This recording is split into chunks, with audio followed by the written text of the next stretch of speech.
Welcome back, moviegoers. We have a highly anticipated movie today. We're talking about Dune Part 2, which I thought was going to be the final part, but we'll get into that later. Okay, we'll start off as always by kind of talking about a little overview. So obviously this is a highly anticipated film. Big, you've seen ads everywhere, you see everyone promoting it. They have the A-list actors once again. Even though the A-list actors died in the first movie, they recasted more A-list actors. They got more. We lost Oscar Isaac and Jason Momoa.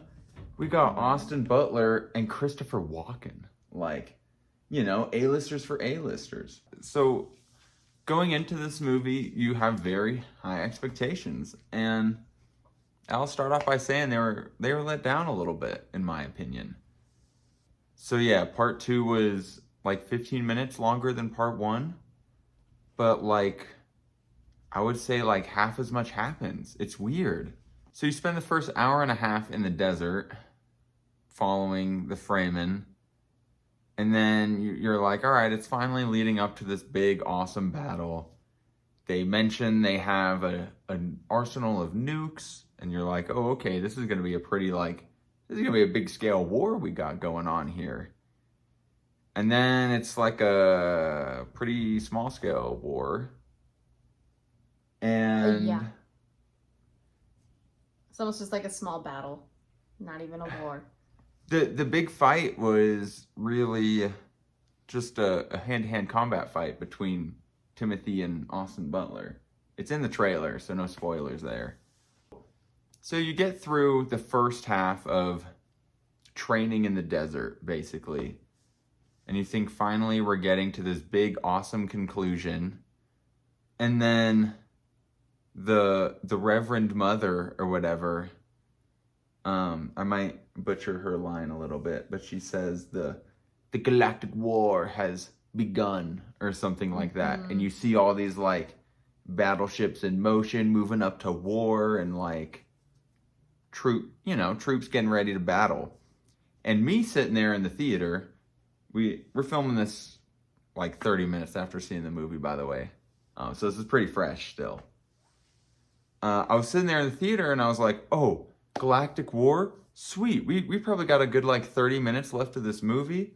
That's a probably good way to wrap it up. They're gonna go, fight the Galactic Conquest and they save the galaxy. Dune's over. But then it rolls to credits. And I was a little baffled.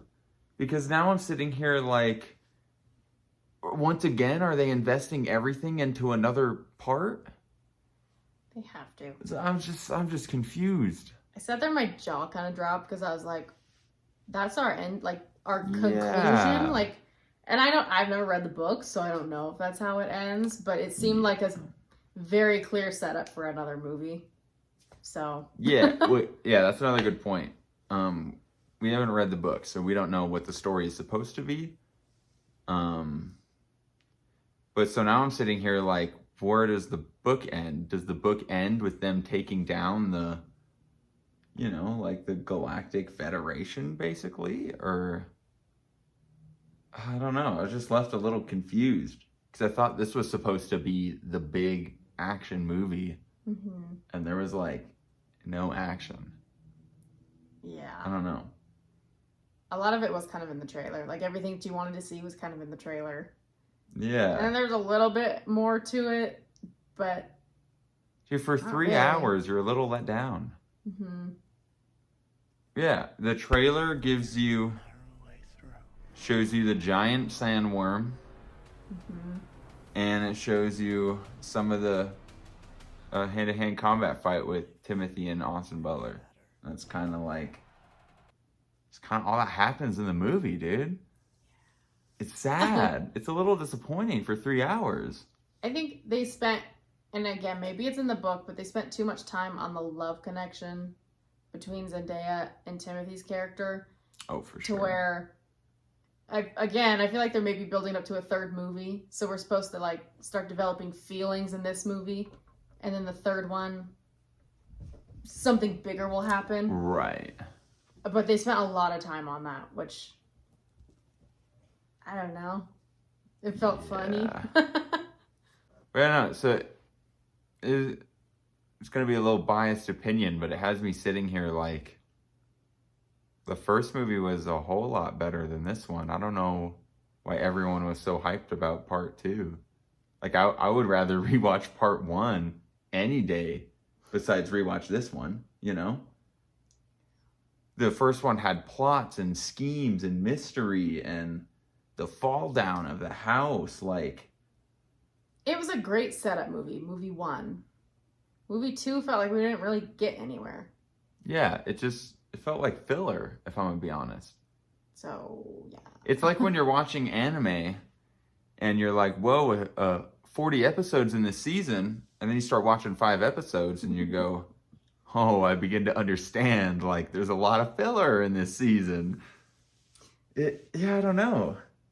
When we got out, I made the point to her that I think I would have enjoyed it more if they had just tacked on an extra hour and a half to the first movie and made it a 4-hour film and then actually like tried to conclude it or something like that. I don't know. Then again, I don't know the book and where it's supposed to conclude. So I thought it was supposed to conclude in this movie. And now I'm like, I gotta wait 3 years and 3 more hours to find out. I don't know if I got that in me. That just sounds so far out. Like, you know what I mean? Mm-hmm. I think the word is a little disappointed on this one. Not to say it wasn't good, because all the visuals were stunning, the music was epic, the acting was great. I think people hyped it up a lot, so we got excited about it. And No, I just think that there was nothing in the story. There's no juice, you know? Yeah. I feel like the first movie was like if you got a Big Mac, and then the second movie, we just got the cheeseburger, you know? Like, we're missing all the toppings in between on the burger. Like, extra layers. They just went straight from bun to meat to bun in this one. Like, they tried to develop the layers, but it wasn't there. Well, I think one thing that bugged me with it ending the way it did is the whole point of this movie was it was so heavy on Paul being the prophet, and he's going to bring water to the lands, he's going to bring trees and growth, and he's going to... Paradise. Yeah, he's going to bring paradise to the desert. And then the movie ends with him just saying, the plan is to make it paradise. I'm like, well, we didn't even get to see it? Like, did you hear the waves at the end? No. I heard waves. And so I was like, oh my God, are there just magically waves outside? Like they have water all of a sudden and then it went away. Okay. Mm-hmm. Well, remember, he does see the future, though. Right. And does the baby. That was weird. Yeah, I feel like she needs to be born, and we're gonna have a story with her of some sort. Yeah. Well, I'll say I don't know if that's in the book or not. I'm but like, that the book's seemed only a so little long. Weird. How can you do 3 movies out of a book? Well, it is like a 1,500-page book. A big book, but it's a brick, dude. What's like it, you know? So once he was finished battling Austin Butler, and he was going to take Christopher Walken's hand, you can literally hear. Oh, I just didn't think I processed that was waves. Waves. I gotcha. I just thought it was like the calming of the surroundings, but I gotcha. I think it was cool to see Christopher Walken in a dramatic role, but I kind of felt like he needed to work on his